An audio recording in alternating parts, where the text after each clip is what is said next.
Duw a dyn sy'n un yn awr. Dewch o cenedl is yr hod, unwch ar anwlau bod. Blwyddiwch oll a llawen bren, ganwyd Crist ym Methlehem. Clywch lir nef yn Seion un, henffych eni Ceidwad dyn.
gyhoeddi chwi y newydd da am lawenydd mawr a ddaw i'r holl bobl. Ganwyd i chwi heddiw yn nhref Dafydd, waredwr, yr hwn yw'r Meseia, yr arglwydd. Bydded i rhas a thangnefedd ein harglwydd Iesu Grist, sy'n dyfod i'r byd fod gyda chwi. Arglwydd, agor ein gweddisa. Duw, brysia i'n canothwyo. Gogoniant i'r tad ac i'r mab ac i'r ysbryd glân, fel yr oedd yn y dechrau, y mae nawr, ac y bydd yn wastad, yn oes oesoedd. Amen. Gogoniant i Dduw yn nef y nefoedd, a thangnefedd ar y ddeiar y daeth ef iddi, fel y bugeiliaid a'r anogaeth angylion, bydded i ni dy geisio ath ganfod. Wedi dy eni o faer ym Mhethlehem o'r lawn, ath ogoneddu ath foliannu, am y cwbl y glwsom ac a welsom. Bendigedig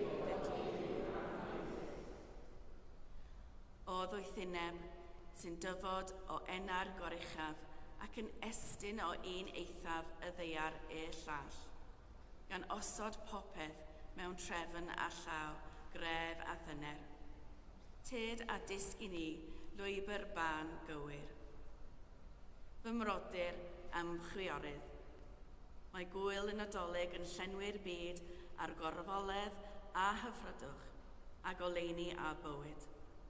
Wrth i ni lawenhau yng ngenedigaeth Crist ym Methlehem, wedi dod yn hyd yn ei bresenoldeb.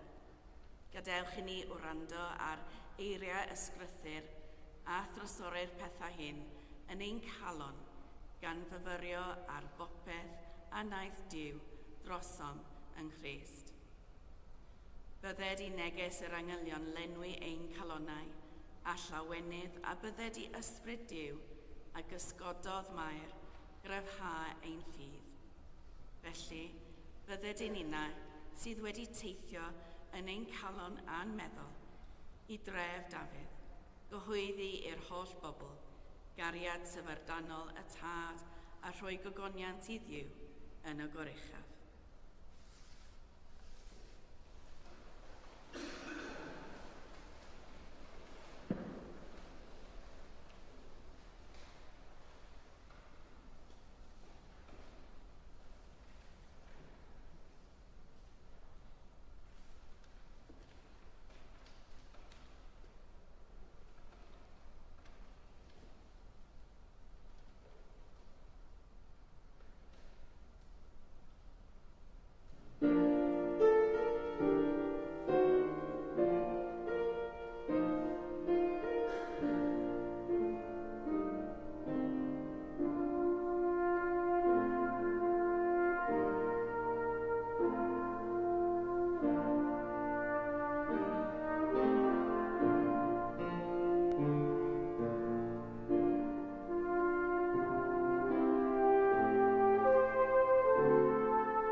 Yn y dyddiau hynny, aeth gorchymyn allan oddi wrth Caesar Augustus i gofrestru holl myrodraeth. Digwyddodd y cyfrestru cyntaf hwn pan oedd Cyrenius yn llawodraethu Assyria. Aeth pawb felly i'w gofrestru pob un i'w dref ei hun.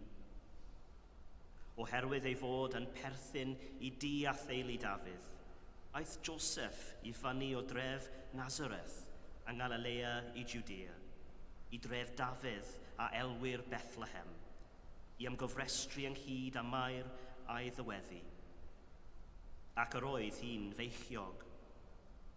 Pan oeddent yno, cyflawnwyd yr amser i ddi-esgor, ac esgorodd ar ei mab cantyfynedig, a rhoi modd ef mewn dillad baban, a'i osod mewn preseb, am nad oedd lle i ddynt yn y gwesty.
Myfyrdod Mair. A'i breuddwyd oedd y cyfan a ffrwyth fy nychymig. Mae'r rhaid cyfaddef mae felly rwy'n teimlo nawr, ond ar y pryd yr oedd mor fyw, mor gyffroes, ac eto mor ddychrynllyd. Henffych well, tydi, yr un yr hoddodd Duw ei ffafr iddi. Llamodd fy nghalon pan glywais y geiriau. My fi, Mair, o bawb, wedi fy newis gan Dduw ei hun. Ond yna lle farodd yr angel eto. Byddi'n beichiogi yn dy groth, ac yn esgor ar fab, ac elw i ef, Iesu. Dyna'r peth olaf a ddisgwiliwn. Hynny, yn rhyfedd iawn, ni wneithym fawr ddim i wrthwynebu'r syniad. Dim ond un cwestiwn bach. Sut y digwyddodd hyn? Rwy'n rhyfeddu nawr wrth edrych yn ôl, ond ar y pryd, yr oedd yn ymateb ewbl naturiol. Pam? Wel, ar y pryd cystal cyfaddef nad oeddwn ni'n credu'r peth. Ystyriais y mater yn ddwys, ond pe byddech wedi fy ngorfodi fy negu fy nhymladau, byddai gormod y gwestiynau i'w hanwy byddu. A oeddwn wedi'n nghamddehongli'r arwyddion? A oeddwn wedi dychmygu'r holl beth ni wedi gwrando ar ormod o chwedlau. Ond nid dyna'r rheswm pennaf. Oherwydd yng ngwir ddymuniad oedd credu gweitha'r cwbl. Ond ni fyddech chithau yn rhannu fy nymuniad pe byddech wedi derbyn yr un a ddewid. Bydd hwn yn fawr, a mab y goruchaf y gelwir ef. Rhydd yr arglwydd dduw iddo orsedd Dafydd ei dad, ac fe dirnasa ar dŷ Jacob am byth. A oes angen dweud mwy. Roedd y ffaith fod y plentyn yn annisgwyl yn syfrdanol i mi. Ond teyrnasu ar Israel, gwaredwr, cnawd o'n cnawd fy hun, roedd hynny'n ormod i rhywun fel fi ei ddychmygu. Ac eto'n rhy aruthrol i'w ddiystyru'n gyfan gwbl. A'i breuddwyd oedd y cyfan.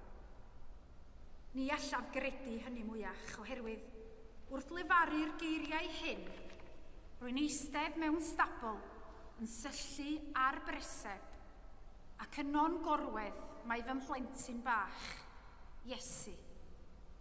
Digwyddodd yn union yn ôl yr addewid, yn union fel y dywedodd yr angel. Ac os oedd Duw yn iawn yn y cyswllt hwn, pan nad y gweddill hefyd, sut galla fi beidio a chredu?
Round I Kigid. I'm going to go off script slightly, always a danger when you give me a microphone, so someone might wrestle me to the ground any moment, but just to say two things really. First of all, how glad I am that this tradition has begun in the cathedral, now been going for a while, of Dŵr Dysgwyr, of welcoming people who are Welsh learners particularly into this place, and in fact other churches in the diocese now, to say that there's a connection between the invitation we want to offer and those of you who, like myself, are Welsh learners. And so wonderful to have the music and all those involved. So if no one else does later on, I want to say a huge thank you to all of you who've put this service together and for the invitation to be part of it. The second thing I couldn't resist saying was just very quickly something about my journey as a Welsh learner. So I married into a Welsh family a long time ago, and the first Welsh I learnt from them was domestic Welsh, hospital Welsh, and then I was a student in Cardiff. I learnt political Welsh down there, lots of angry people down there I learnt Welsh from. But it was only when I moved to the diocese as a vicar 9 years ago I started to learn in a community that was bilingual but majority English. 2.5 years ago I became the Archdeacon of Bangor, which is one of those strange churchy jobs that basically means a servant of the servants. So my job is to support the local church leaders, the diocese that serves a big chunk of North and Mid Wales, to try and help them to do what they do. And some of the communities I now lead worship in and preach in a simple way in, 85% of the population think and live in Welsh. And through that journey of trying to Welsh, sometimes feeling like someone who's got a job driving a fire engine while also undergoing driving lessons, what has kept me going and what's really made it a joyful journey is the recognition that this is not about accuracy or not making mistakes. It's not about being somehow more intellectual in Welsh. Why I want to speak Welsh is out of love. Love for the people I'm living amongst and talking to. Love for the place, love for Cymru, love for Gwynedd. But ultimately, if we don't do anything out of love, we won't keep going. So I now go to a Welsh class that involves a journey back late at night of an hour and a half through the mountains. And when I think, why am I doing this? I remember it's because if someone wants to hear the good news of Jesus Christ, you want to hear it in the language of your heart, not someone else's language. Dyna ni. Diwrnod cyffredin arall ydoedd.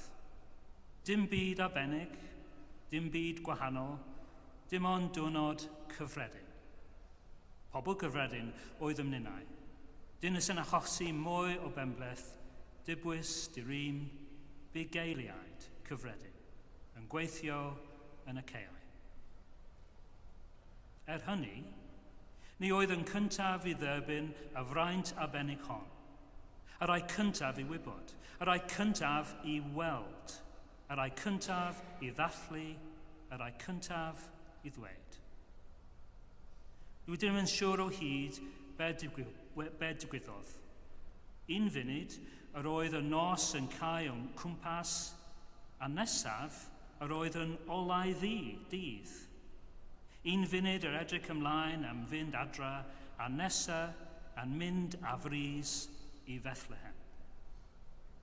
Sdim geriau fynegu teimladau, ond gwyddym fod y rhaid i ni ymateb a gweld eu hunain.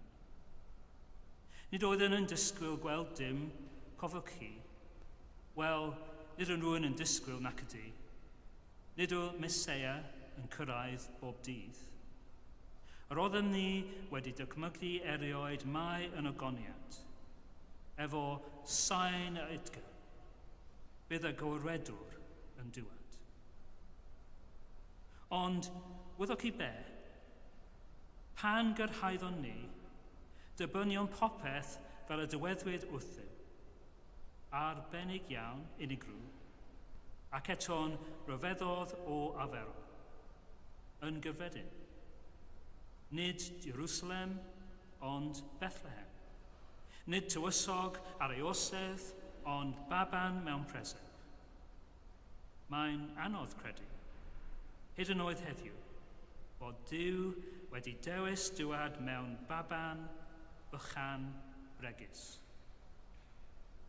Ond, efo threigl y blynyddoedd, gwelsym ei fywyd yn ogystal ei eni, ei farwolaeth, yn ogystal ei fywyd a bedd gwag, yn ogystal ei farwolaeth, llawenydd ei ddylunwyr, yn ogystal ei dagrau, yna sylweddelon ni ei bod i gyd yn wir.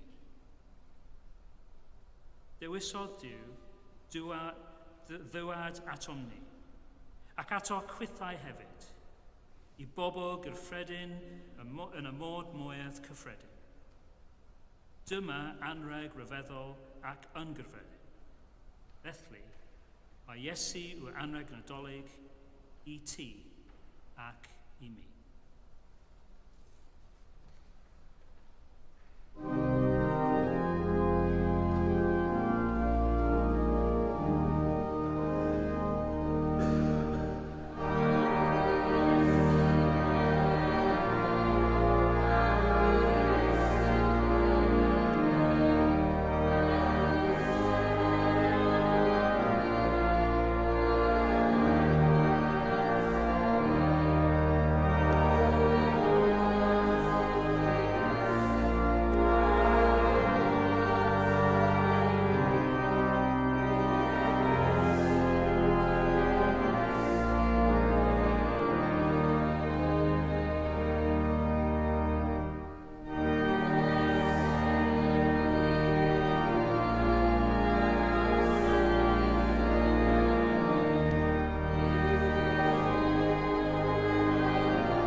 Adweithion Danaidi Hwsn.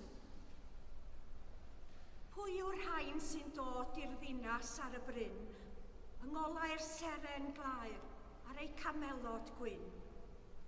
Brenhinoedd dri yn ceisio cryd, brenin brenhinoedd yr holl fyd. Blin fu y daith a hir, heibio i demlau fyrdd, diwiau y nos a'r gwyll, dros anghynefin ffyrdd. Yng ngolau'r seren glaer o hyd, at ddiw y diwiau yn ei gryd. Heibio i'r llety llawn, heibio i'r llysoedd gwych, sefyll a phlygu'r llawr wrth letu llwm yr uch. A gweled yno yn ei gryd, arglwydd ar glwyddi yr holl fyd.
yn stori.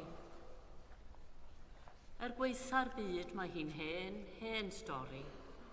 Tiwn gron sy'n gyniwair trwy'r greadigaeth faith. Y stori am griw o fugeiliau'r rhynllyd yn gwrando ar ei defaid rhyw noson laeth.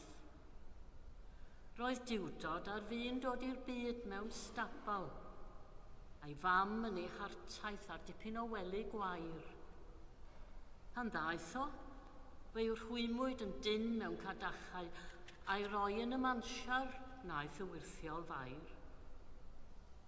Roedd angylion i ddewig yn ymuno'n y dathlu gan fflio'n sgwadronau yn entrych nen, a chlamp o seren fawr ar ei hadenydd i'w lansio i derfysg yr awyr uwchben. Rhoddodd un angel waedd o berfeddion y ffurfafen gan fethu dal heb ddweud y newydd mawr. A phwyodd yn clywed ond y bugeiliaid, a ddychrynodd trwy crwyn a chwympo ar y llawr. A draw yn y dwyrain, dyma'r doethion yn sbïo i gyfri'r ser yn yr rhan honno o'r byd. A dyma nhw'n sylwi ar un oedd yn symud. A'i dilyn, dod at stabal y baban myd. A welodd y byd rioed Rochwmbra Santa, aur, ffys a myr rownd pen y babi gwyn, a mair yn ofni iddo fo gael ei sbwylio, cyn ffoi'r diffeithwch dros bob dôl a bryn.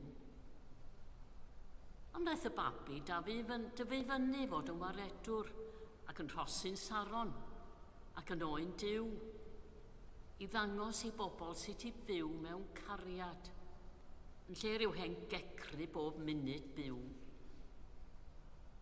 Ac i bod y stori ryfedd i'w choelio ac yn corddi'n y meddwl fel ryw hen diwn gron, mae'r byd o hyd yn barod i gymryd gwaredwr, a fe efo rioed yn ei fetach na'r enid hon.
anfonais dy fab i'r byd fel baban bychan i fod gyda ni. Diolch i ti am y cariad a ddangosodd Mair a Joseph tuag at Iesu, am yr angylion yn canu clodydd ddiw, am y bugeiliaid yn rhyfeddu, am heilionnu'r doethion a'n cyffro'n unain wrth i'r Nadolig nesaf. Diolch i ti dy fod gyda ni yn awr, wrth i ni fynd allan i'r byd i ddathlu a rhannu'r newyddion am enw Iesu. Amen.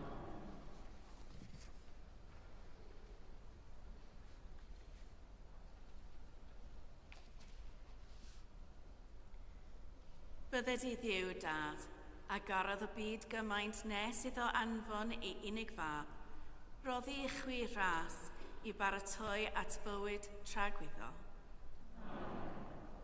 Bydded i ddiw fab, sy'n dod atom yn weredwr ac yn farnwr, ddangos i chwi'r llwybr o dywyllwch i oleuni. Bydded i ddiw ysbryd glân, trwy'r hwn a beichiogodd y forwyn faer a'r Grist, eich cynorthwyo i ddwyn ffrwythau sancteiddrwydd. A bendith Duw holl alluog, y tad, y mab a'r ysbryd glân, a fywyn eich plith, ac adrigo gyda chwi yn wastad. Mae dyfodiad yr arglwydd yn agos. Ewch mewn tangnefedd i baratoi ffordd yr arglwydd. Yn enw Crist. Amen.